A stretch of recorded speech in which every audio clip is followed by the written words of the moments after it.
तो ये हमारा प्रश्न आ गया है 21 नंबर। इसके पहले वाले वीडियो सब यदि आपने नहीं देखा है तो आप लोग देख लीजिएगा, डिस्क्रिप्शन में लिंक दिए हैं। तो यहाँ पर देखिए आपको मैं अच्छी तरीके से तैयारी करवा रहा हूँ, और तो आप लोग प्लेलिस्ट में जाना है, वहाँ पर से डेली आपको सभी वीडियो मिल जाएंगे। पहले आप इस वीडियो को पूरा देख लेंगे, फिर उसके बाद आप लोग वीडियो को पॉज कर करके सही प्रश्नों को लिख लीजिएगा। पहले आप इस वीडियो को पूरा देख लें, ठीक है, समझ लीजिए अच्छी तरीके से, फिर आपको लिखना है।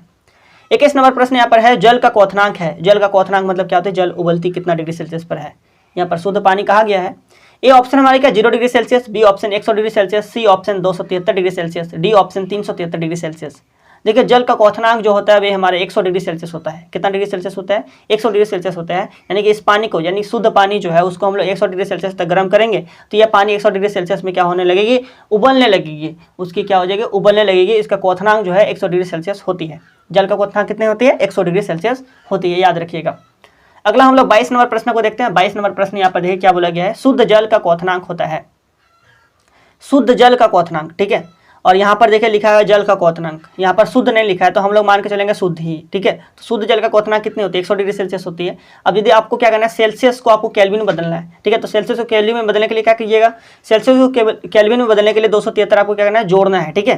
तो यहाँ पर देखिए आपको पता है शुद्ध जल का क्वथनांक कितनी होती है, 100 डिग्री सेल्सियस, ठीक है। तो यहाँ पर भी शुद्ध जल को कहा गया है, तो इसका भी आंसर हमारा कितना होगा, 100 डिग्री सेल्सियस ही होगा।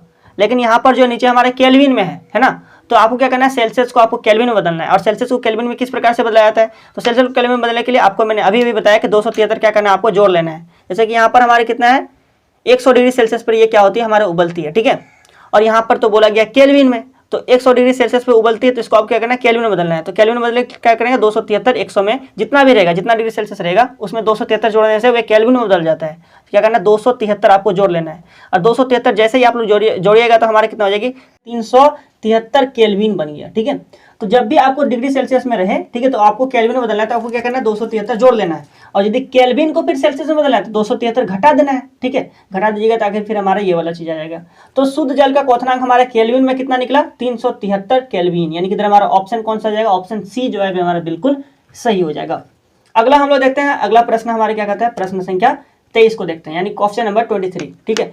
23 नंबर यहाँ पर है कि बर्फ का गलनांक है, बर्फ का गलनांक है, ठीक है। देखिए बर्फ का गलनांक कितनी होती है, यानी कि बर्फ जो है कितना डिग्री सेल्सियस से वह हमारा गलने लगता है, ठीक है। तो 0 डिग्री सेल्सियस से जैसे ही हमारा अधिक हो जाएगा तो वह बर्फ क्या होगी, गलने लगेगा, ठीक है। तो यानी कि इधर हमारी क्या हो जाएगी, ऑप्शन सी जो है बिल्कुल सही है, बर्फ का गलनांक कितना 0 डिग्री सेल्सियस होती है। अगला हम लोग देखते हैं, अगला हम लोग का क्या है, अगला हमारा 24 नंबर प्रश्न है। 24 नंबर प्रश्न यहाँ पर बोला गया कि बर्फ का गलनांक होता है, बर्फ का गलनांक होता है, ठीक है। बर्फ का गलनांक 0 डिग्री सेल्सियस था ना, आपको पता है कि बर्फ का गलनांक कितना होता है, 0 डिग्री सेल्सियस, ठीक है। तो सेल्सियस को फिर से आप लोग क्या कीजिए, यहाँ पर केल्विन में बदल दीजिए। तो केल्विन में बदलने के लिए 273 क्या करना है, जोड़ना है, ठीक है। तो 273 आप लोग जैसे जोड़िएगा, चलिए आपको मैं यहाँ पर जोड़ के दिखा देता हूँ। 0 डिग्री सेल्सियस हुए हमारे क्या, बर्फ का गलनांक है, ठीक है। तो बर्फ का गलनांक कितना है, 0 डिग्री सेल्सियस है। और आपको क्या करना है, यहाँ पर तो सब केल्विन में दिया गया है, इसलिए आपको क्या करना है, केल्विन में बदलना है, ठीक है। तो केल्विन में बदलने के लिए क्या कीजिएगा आप लोग, 0 में से क्या करना है, जितना भी सेल्सियस दिया गया उसमें 273 क्या करना है, आपको जोड़ लेना है। अब 273 जैसे ही आप लोग जोड़िएगा तो हमारे कितना जाएगा, 273 ही होगा, ठीक है। 0 जोड़ने से तो कोई फर्क पड़ेगा नहीं, उतना ही हो जाएगा। तो 273 केल्विन निकला। कौन सा ऑप्शन होगा, ऑप्शन नंबर कौन सा होगा, 273, यानी कि बी वाला ऑप्शन जो इधर हमारा बिल्कुल इस प्रकार से यहाँ पर 24 का इधर हमारा बी वाला एकदम ऑप्शन जो है सही है, 273 केल्विन होगा। अब अगला क्वेश्चन को देखते हैं, क्वेश्चन नंबर 25। 25 नंबर क्वेश्चन, यानी कि 25 नंबर प्रश्न। 25 नंबर प्रश्न यहाँ पर बोला गया कि बर्फ का एक टुकड़ा जल की सतह पर तैरता रहता है, क्योंकि, ठीक है। बर्फ का टुकड़ा जो है जल की सतह पर क्यों तैरता है, इसमें से ऑप्शन देकर के आपको बताना है, ठीक है। ऑप्शन ए हमारे क्या, यह जल से भारी होता है। ऑप्शन बी हमारा बर्फ और जल का घनत्व समान होता है, बर्फ जल से हल्का होता है।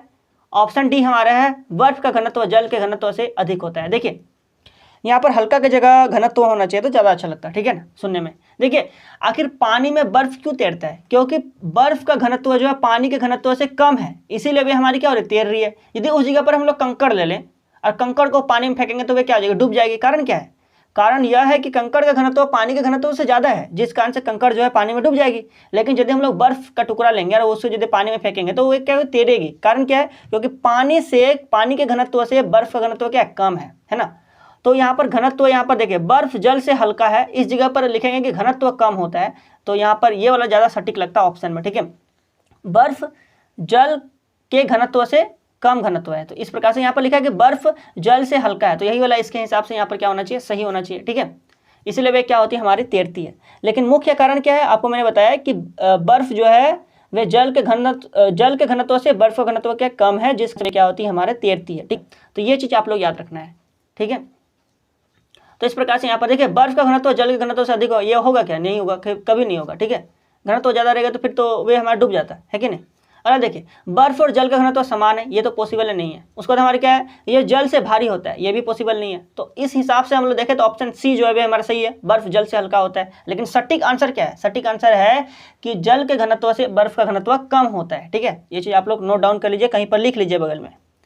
अगला हम लोग देखते हैं क्वेश्चन नंबर 26 नंबर यहाँ पर क्या है कि 200 केल्विन तापक्रम बराबर है। देखिए केल्विन बोला गया, ठीक है, 200 केल्विन तो 200 केल्विन जो है और यहाँ पर ऑप्शन में किस में हमारा सेल्सियस में है। तो केल्विन को आपको क्या करना है, सेल्सियस में बदलना है। और केल्विन को सेल्सियस में बदलना बहुत आसान, आपको मैंने समझाया कि देखिए जब भी हम लोग सेल्सियस केल्विन में बदले, डिग्री सेल्सियस को केल्विन में बदले, तो क्या करना है, आपको 273 जोड़ना है। क्या करना है, प्लस 273 करना है। ठीक है, और यदि आपको क्या करना है, केल्विन को सेल्सियस में बदलना है, या डिग्री नहीं, केल्विन को सेल्सियस में बदलना है, डिग्री सेल्सियस में, तो आपको क्या करना है, 273 घटा देना है। ठीक, तो यहाँ पर देखिए हमारा केल्विन में दिया है और ऑप्शन जो है अभी हमारा सेल्सियस में है। तो क्या करना है, 273 आपको घटा देना है, तो घटा देंगे तो सेल्सियस में बदल जाएगी। यानी कि इधर हमारा 200 केल्विन है और इसको हम लोग सेल्सियस में बदलना चाहते हैं, तो क्या करेंगे, 200 में से 273 क्या करना है, घटा देना है। और यदि हम लोग 200 में से 273 घटाएंगे तो यहाँ पर कितना बचेगा हमारा 73।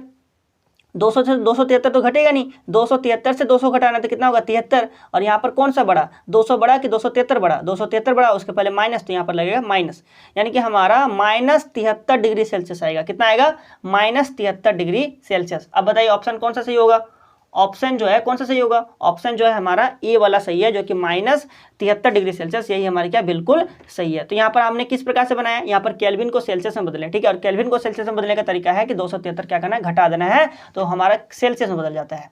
अगला हम लोग देखते हैं प्रश्न संख्या 27, और 27 नंबर यहाँ पर देखिए क्या बोला गया है।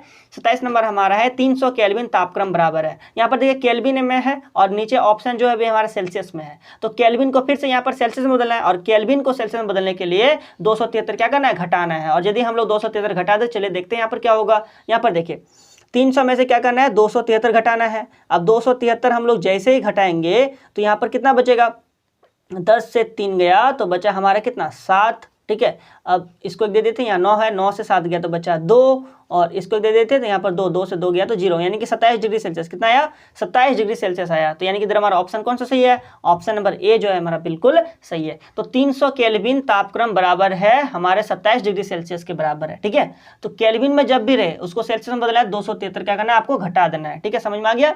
अब हम लोग अगला क्वेश्चन देखते हैं, क्वेश्चन नंबर 28 को देखते हैं। ठीक है, चलिए 28 नंबर देखिए, 28 नंबर प्रश्न यहाँ पर क्या कहता है। 28 नंबर प्रश्न है कि 573 केल्विन तापक्रम बराबर है, 573 केल्विन तापक्रम बराबर है। ऑप्शन आप लोग दे सकते हैं कि कौन सा ऑप्शन सही होगा। तो इसी प्रकार से केल्विन है, केल्विन को सेल्सियस में बदलना है, तो 273 क्या करना है, घटा देना है। इससे एक प्रश्न जो है आपको एग्जाम में देखने को मिलेगा, है ना, इसलिए आप लोग ध्यान से समझिए। तो केल्विन को सेल्सियस में बदलना है, तो 573 यहाँ पर केल्विन है और इसको सेल्सियस में बदलना है, तो 273 क्या करना है, घटा देना है। 273 आप लोग घटा दीजिए तो हमारे यहाँ पर कितना हो जाएगा, यहाँ पर हो जाएगा 0, 3 से 3 गया 0, 7 से 7 गया 0, और हमारा 5 से 2 गया तो 3। ठीक है, यानी कि 300 हमारा आया किस में बदल गया, डिग्री सेल्सियस में बदल गया। ठीक है, 300 डिग्री सेल्सियस। ठीक है, तो इस प्रकार से यहाँ पर कितना है, 300 डिग्री सेल्सियस है, यानी कि केल्विन को जब भी सेल्सियस में बदलना है तो 273 घटा देना है। तो 300 डिग्री सेल्सियस कौन सा ऑप्शन होगा, ऑप्शन सी जो है इधर हमारा बिल्कुल सही हो जाएगा। अगला हम लोग देखते हैं क्वेश्चन नंबर 29 नंबर यहाँ पर दे सकते हैं कि 10 डिग्री सेल्सियस तापक्रम बराबर है। यहाँ पर सेल्सियस है और सेल्सियस और ऑप्शन में जो अभी हमारा केल्विन में दिया है, तो सेल्सियस को क्या करना है, आपको केल्विन में बदलना है, और सेल्सियस को केल्विन में बदलने का तरीका क्या है, 273 जोड़ना है। ठीक है, क्या करना है, 273 जोड़ लेना है। तो यहाँ पर देखिए 10 डिग्री सेल्सियस है, इसको आपको किस में बदलना है, केल्विन में बदलना है, तो 10 में से 273 क्या करना है, जोड़ लेना है। और जैसे ही हम लोग 273 जोड़ लेंगे तो ये हमारा किस में बदल जाएगा, केल्विन में बदल जाएगा। ठीक है, तो यहाँ पर जोड़ लीजिए तो हमारा कितना आएगा, 283 केल्विन। ठीक है, तो यहाँ पर देखिए ऑप्शन कौन सा सही है, ऑप्शन जो है 283 हमारा है ऑप्शन नंबर बी में, यानी कि ऑप्शन बी जो है बिल्कुल हमारा सही है। अगला क्वेश्चन देखिए, क्वेश्चन नंबर 30 और 30 नंबर प्रश्न यहाँ पर कहता है कि 373 डिग्री सेल्सियस तापक्रम बराबर है। ठीक है। 373 डिग्री सेल्सियस तापक्रम बराबर है, तो यहाँ पर सेल्सियस में है और ऑप्शन जो है हमारे केल्विन में है, तो सेल्सियस को केल्विन में बदलने के लिए 273 हम लोग क्या करते हैं, 273 हम लोग जोड़ देते हैं, ठीक है। तो भाई हमारी किस में बदल जाएगी, केल्विन में बदल जाती है। तो यहाँ पर हमारा 373 डिग्री सेल्सियस है, 373 डिग्री सेल्सियस है और इसको किस में बदलना है, आपको केल्विन में बदलना है। तो 373 में से क्या करना है, 273 आपको जोड़ लेना है, तो ये हमारे किस में बदल जाएगी, केल्विन में बदल जाएगी, ठीक है। तो यहाँ पर 3 और 3 कितना हो गया, 6 और 7 7 14 के 4 हाथ में रहा 1, 3 और 2 5, 5 और 1 6, यानी कि 646 केल्विन आया हमारा, यानी इधर हमारा ऑप्शन जो है, ऑप्शन बी जो है हमारा बिल्कुल सही है। तो इस प्रकार से यहाँ पर जो है कुछ मोस्ट इंपॉर्टेंट क्वेश्चन था, जो कि यहाँ पर है सेल्सियस को केल्विन में बदलना और केल्विन को सेल्सियस में बदलना। तो आप लोग फिर से एक चीज़ याद रखिए कि जब भी हम लोग का सेल्सियस रहे, जब भी हम लोग का सेल्सियस रहे और सेल्सियस को केल्विन में बदलना है तो 273 जोड़ना है, और यदि हमारा केल्विन में रहे और केल्विन को सेल्सियस में बदलना है तो 273 क्या करना है, घटाना है। तो ये चीज़ आपको क्या याद रखना है। तो इस प्रकार से अभी हम लोग इस वीडियो पर 30 नंबर प्रश्न तक रहने देते हैं, फिर हम लोग और भी बहुत सारे वीडियो अपलोड होंगे धीरे धीरे करके, और सभी प्रकार के प्रश्नों को आपको मैं तैयारी करवा दूंगा। तो बस तब अभी इस वीडियो में इतना ही, मिलते हैं अगले वीडियो में, तब तक के लिए बहुत बहुत धन्यवाद।